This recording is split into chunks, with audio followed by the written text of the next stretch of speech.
শোনো, শুধু যে ঘরের মধ্যে যে পরিবারে যে সংসারে ছেলে হয় এটা আমি করি, আমি দেই।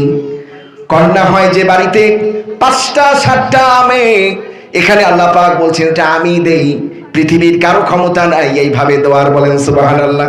কারোর দায় নাই, কারোর দায়িত্ব নাই, এটা আমার হুকুমে হয়। অতএব অতএব মেয়ে লোকটাকে দোষ দেওয়ার কোনো সুযোগ নাই। সুযোগ আছে?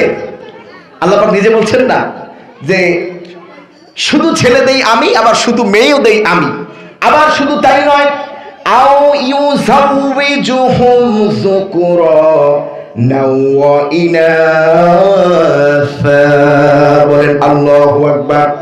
ছেলেও দেই মেয়েও দেই, এই দুটা, অনেকের একটা ছেলে একটা মেয়ে, 2টা ছেলে 2টা মেয়ে, 3টা ছেলে 1টা মেয়ে।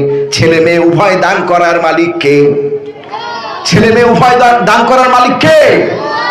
শুধুমাত্র কেবলমাত্র আল্লাহ। সবকিছুর মালিক কে? আল্লাহ পাক বলছেন শুধু কন্যা সন্তান যে বাড়িতে হয় এটা আমার হুকুমে হয়, এটা আমি দিয়ে থাকি। শুধু ছেলে যে বাড়িতে হয় এটাও আমার হুকুমে হয়।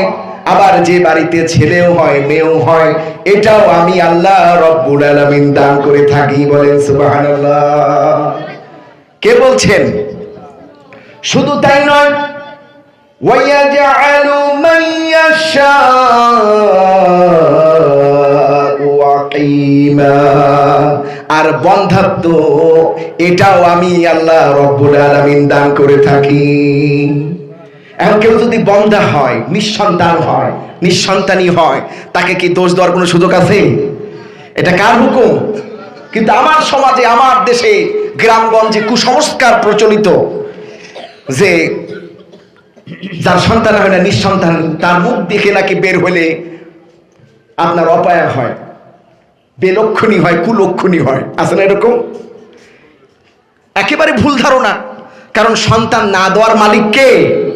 অনেকে ইন্ডিয়া, ভেলোর, আমেরিকা, থাইল্যান্ড, সারা বিশ্ব ঘুরেও সন্তানের পিতামাতা হবে। তাহলে সন্তান দেওয়ার মালিক কে? এই জন্য আল্লাহ রাব্বুল আলামিন বলছেন সন্তান দেওয়ার মালিক হলো আমি। যে অবস্থায় থাকো না কেন, তোমাকে ছেলে দিয়েছি, ছেলে নিয়ে সন্তুষ্ট থাকো। মেয়ে দিয়েছি, মেয়ে নিয়ে সন্তুষ্ট থাকো। ছেলে মেয়ে উভয় দান করেছি, এই উভয় নিয়ে সন্তুষ্ট থাকো। ছেলে মেয়ে কিছু হয় না, বন্ধাত্ব জীবন যাপন করছো, ওই ক্ষেত্রে বলো আলহামদুলিল্লাহ। এই জন্য সর্ব অবস্থায় কি করতে হবে?